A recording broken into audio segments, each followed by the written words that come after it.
நம்மளோட box office மூவில இன்னைக்கு ரிலீஸ் ஆன மூவிஸை பத்தி நம்ம பார்க்க போறோம். வாங்க நிகழ்ச்சிக்குள்ள போகலாம். சக்தி பிலிம் ஃபேக்டரி இவர்களுடைய தயாரிப்புல பார்த்திபன் அவர்களுடைய இயக்கத்துல உருவாயிருக்க படம் தான் டீன்ஸ். இதுல யோகி பாபு அவர்கள் முக்கியமான கதாபாத்திரத்துல நடிச்சிருக்காங்க. இந்த படத்தோட ரிவ்யூ நம்ம பார்க்கலாம். இந்த படத்துல பாத்தீங்கன்னா நார்மலா ஸ்கூல்ல படிக்கிற பசங்கள்லாம் என்னென்ன மாதிரியான சேட்டைகள் பண்ணுவாங்க, அவங்க ஃபேஸ் பண்ற மாதிரியான ப்ராப்ளம்ஸ் இதெல்லாம் ஒரு சின்ன சின்ன கிளிப்ல காமிச்சிருப்பாங்க. ஸ்கூல் டைம்ல இருக்க லவ்ல இருக்கு பாத்தீங்களா, அதெல்லாம் கொண்டு வந்திருக்காங்க. எப்பவுமே பார்த்திபன் அப்படின்னு சொன்னாலே பிளஸ், அதாவது பாசிட்டிவ் சைடு இருக்க என்னென்ன இருக்குமோ அது பேஸ் பண்ணி தான் மூவி எடுப்பாங்க அப்படின்றதான் முக்கியமான ஒரு கான்செப்ட். ஸோ இந்த படத்துலயே சின்ன பசங்களை வச்சு எடுத்திருக்காங்க. அதுலேயும் பிளஸ் ஆர் மைனஸையும் காமிச்சிருக்காங்க.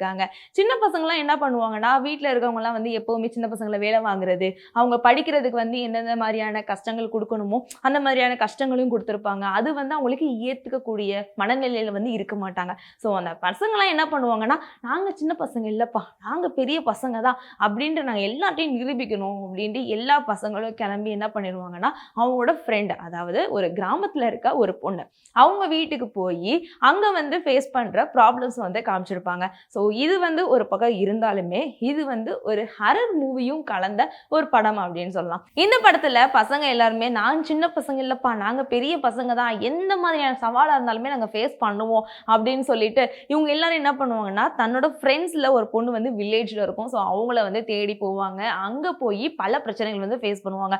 அங்க ஒரு சின்ன ஒரு சீன் நடக்கும். அந்த சீன் என்ன பண்ணா ஹாரர் சம்பந்தப்பட்ட சீன்ஸ் தாங்க.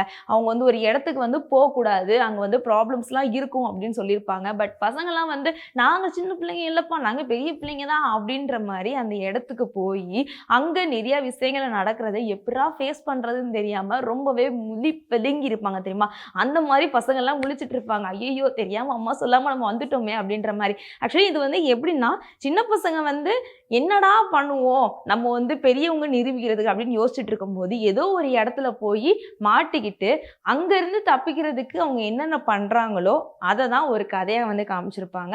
இதுக்குள்ள சின்ன சின்ன காமெடி, அடுத்து சின்ன சின்ன சீக்வன்ஸ் பார்த்தீங்கன்னா சண்டைகள் பண்ணுவாங்கல்ல, சின்ன பசங்கள்லாம் சண்டை போடுவாங்கல்ல சின்ன சின்ன விஷயத்துக்கு. நம்ம ஸ்கூல் படிக்கும் போதெல்லாம் கூட என்னோட பென்சிலு ஓம் பென்சில் அப்படின்னு சண்டை போடுவாங்கல்ல. ஸோ அந்த மாதிரி அந்த பிளேஸில் சின்ன சின்ன சண்டைகள் இருந்துச்சு. அடுத்து அந்த சினிமோட்டோகிராஃபி ரொம்பவே அழகாக இருந்துச்சு.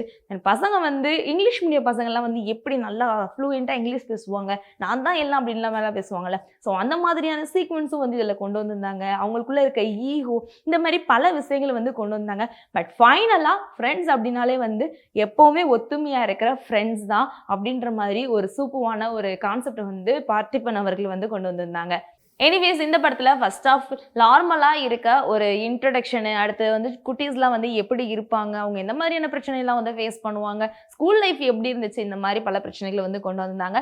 இது மூலியமாக பேரண்ட்ஸ் இவங்க பிள்ளைங்களை எப்படி பார்த்துக்கணும், அவங்க எந்தெந்த மாதிரிலாம் ஹேண்டில் பண்ணணும் அப்படின்னு சொல்லிட்டு பல விஷயங்களை பார்த்திபன் அவர்கள் சொல்லியிருந்தாங்க. ஸோ செகண்ட் ஆஃப் இன்னுமே கொஞ்சம் த்ரில்லராக கொண்டு போயிருந்துச்சு. இவங்க எல்லாருமே ஒரு சிட்டியில் வாழ்கிற குழந்தைகள். இவங்க எல்லாருமே அங்கே வில்லேஜுக்கு போகும்போது அங்க இருக்கிற ஒரு அட்மாஸ்பியர்லாம் இவங்க எப்படி அடாப்ட் பண்றாங்க, அடுத்த ஹரர்லாம் நடக்குதுன்னு சொல்லியிருந்தோம்ல. ஸோ அந்த மாதிரியான சீக்வன்ஸ்லாம் அவங்க எப்படி ஃபேஸ் பண்றாங்க, அதுல என்னென்ன மாதிரியான பிரச்சனைகள் நடக்குது, இவங்க எப்படி அந்த இடத்துல இருந்து தப்பிச்சு வராங்க அப்படின்ட்டு பல சுவாரஸ்யமான விஷயங்கள் செகண்ட் ஹாஃப்ல இருந்தது. ஸோ எனிவேஸ் இந்த படத்துல இமான் அவர்கள் ரொம்பவே அழகா இசையமைச்சிருந்தாங்க. எப்பவுமே இமான் அப்படின்னு சொன்னாலே ஒரு சூப்பர் ஹிட் சாங்ஸ்லாம் கொடுக்கக்கூடிய ஒரு பர்சன் அப்படின்னு சொல்லலாம். ஸோ அந்த வகையில் இந்த படத்துல ரொம்பவே அழகா மியூசிக் இஞ்சா அந்த சின்ன பசங்க பண்ற சேட்டைகள், அடுத்து சின்ன பசங்க எப்படிலாம் தப்பிச்சு வராங்க அப்படின்னு சொல்லிட்டு பல விஷயங்களுக்கு சூப்பர்வா அழகா டிஃப்ரெண்டா யூனிக்கா இசையமைச்சிருந்தாங்க.